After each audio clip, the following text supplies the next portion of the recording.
નમસ્કાર મિત્રો સ્વાગત છે તમારું અમારી યુટ્યુબ ચેનલમાં। દેશ અને દુનિયાના સુપરફાસ્ટ સમાચારમાં વાત કરીશું દિલ્હી અગ્નિકાંડની। દિલ્હીમાં એક 4 માળની ઇમારતમાં ભીષણ આગ લાગવાની ઘટનામાં 9 લોકોના મૃત્યુ થયા છે। તપાસમાં બહાર આવ્યું છે કે બિલ્ડરે 6 ફ્લેટની મંજૂરી સામે 8 ફ્લેટ બનાવ્યા હતા। અન્ય મહત્વના સમાચારની વાત કરીએ તો નોકરીની તક। ભાવનગર મ્યુનિસિપલ કોર્પોરેશનમાં 120 જગ્યાઓ માટે ભરતીની પ્રક્રિયા ચાલી રહી છે। આગળ વધીશું અને વાત કરીશું હજ યાત્રાની। હજ કમિટીએ હવાઈ ભાડામાં 10,000 રૂપિયાનો વધારો કરતા યાત્રીઓ ઉપર આર્થિક બોજ જોવા મળ્યો છે। અન્ય મહત્વના સમાચારની વાત કરીએ તો મધ્યપ્રદેશ UCCની।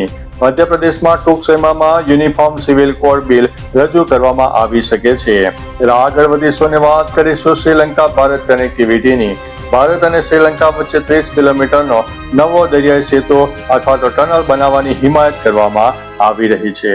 અન્ય મહત્વના સમાચારની વાત કરીએ તો દિલ્હી એમ્સની। દિલ્હી એમ્સમાં દેશની પ્રથમ portable bed side MRI system શરૂ કરવામાં આવી છે, જેનાથી ગંભીર દર્દીઓના મગજનો સ્કેનિંગ બેડ ઉપર થઈ જશે।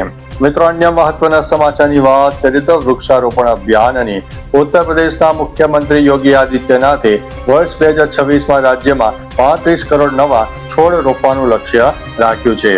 ત્યારે આગળ વધીશું અને વાત કરીશું દાંત ઉગાડવાની ટેકનિક। જાપાનના વૈજ્ઞાનિકો પ્રાણીઓ પર સફળ પ્રયોગ કર્યા બાદ હવે માણસોમાં કુદરતી રીતે નવા દાંત ઉગાડવાનું દવાનું હ્યુમન ટ્રાયલ શરૂ કર્યું છે। અન્ય મહત્વના સમાચારની વાત કરીએ તો મેટા વિવાદની। ફેસબુકની પેરેન્ટ કંપની મેટા તેના સ્માર્ટ ગ્લાસ દ્વારા લોકોના ખાનગી વિડીયો રેકોર્ડ કરી હોવાનો ખુલાસો થતા વિવાદમાં ઘેરાઈ રહી છે।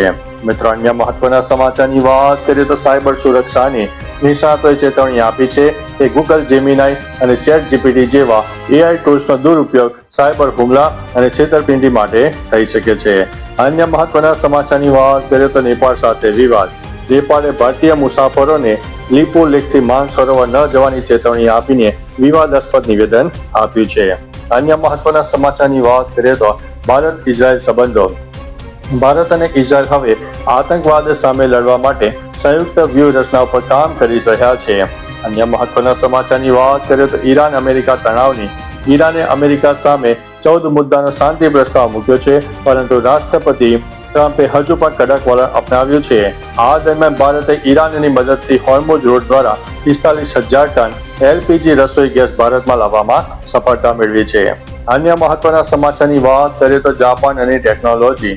જાપાનના વૈજ્ઞાનિકોએ માણસોમાં ફરીથી કુદરતી દાંત ઉગાડવાનું દવાનું પરીક્ષણ શરૂ કર્યું છે। ત્યારે આગળ વાત કરીશું મિત્રો દિલ્હી ટ્રાફિક નિયમની। દિલ્હીમાં હવે 45 દિવસમાં ટ્રાફિક ચલણ નહીં ભરો તો ડ્રાઇવિંગ લાયસન્સ જપ્ત થઈ શકે છે। અન્ય મહત્વના સમાચારની વાત કરીએ તો રેલવે સુવિધાની। ઉત્તરાખંડમાં રામનગર અને દહેરાદૂન વચ્ચે નવી રેલવે સેવાને હવે મંજૂરી આપવામાં આવી છે। અન્ય મહત્વના સમાચારની વાત કરીએ તો મધ્યપ્રદેશ, રાજસ્થાન અને હરિયાણાના કેટલાક વિસ્તારોમાં કરા પડવાની અને ભારે પવન ફૂંકાવાની શક્યતા હવામાન વિભાગે વ્યક્ત કરી છે। આગળ વધીશું અને વાત કરીશું દેશના 19 રાજ્યોમાં આગામી 12 કલાકમાં તોફાનની આગાહી છે અને વરસાદની ચેતવણી પણ આપવામાં આવી છે। આગળ વધીશું અને વાત કરીશું ભારતનું પ્રથમ પ્રાઇવેટ સેટેલાઇટ। ભારતે દુનિયાનું પ્રથમ ઓપ્ટોસાર સેટેલાઇટ દ્રષ્ટિ લોન્ચ કર્યું છે, જે વાદળો અને અંધારામાં પણ સ્પષ્ટ તસવીરો લઈ શકશે। અન્ય મહત્વના સમાચારની વાત કરીએ તો પાક વળતરની। ઉત્તર પ્રદેશ સરકાર આજે ખેડૂતોના ખાતામાં રૂપિયા 122 કરોડની પાક નુકસાનીની વળતરની રાશિ જમા કરાવવાની છે।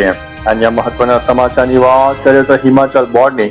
હિમાચલ પ્રદેશ બોર્ડ પણ આજે ધોરણ 12ના પરિણામો જાહેર કરી શકે છે। આગળ વધીશું અને વાત કરીશું ગુજરાત બોર્ડ GSEBની। ગુજરાત બોર્ડ દ્વારા આજે ધોરણ 12ના પરિણામો જાહેર કરવામાં આવ્યા છે। અન્ય મહત્વના સમાચારની વાત કરીએ તો ઉત્તર પ્રદેશની। મુખ્યમંત્રી યોગી આદિત્યનાથ આજે લખનૌમાં કેબિનેટ બેઠક કરશે, જેમાં મહત્વના નિર્ણયો લેવાની શક્યતા છે। અન્ય મહત્વના સમાચારની વાત કરીએ તો વિધાનસભા ચૂંટણી પરિણામોની। તામિલનાડુ, પશ્ચિમ બંગાળ, આસામ, કેરળ, પોંડિચેરીમાં વિધાનસભા ચૂંટણી 2026 માટે મતગણતરી આજે સવારે 8 વાગ્યાથી શરૂ થઈ ગઈ છે। તો ચાલો મિત્રો, ફરીથી દેશ અને દુનિયાના સુપરફાસ્ટ સમાચાર લઈને મળતા રહીશું। ત્યાં સુધી અમને રજા આપશો। નમસ્તે।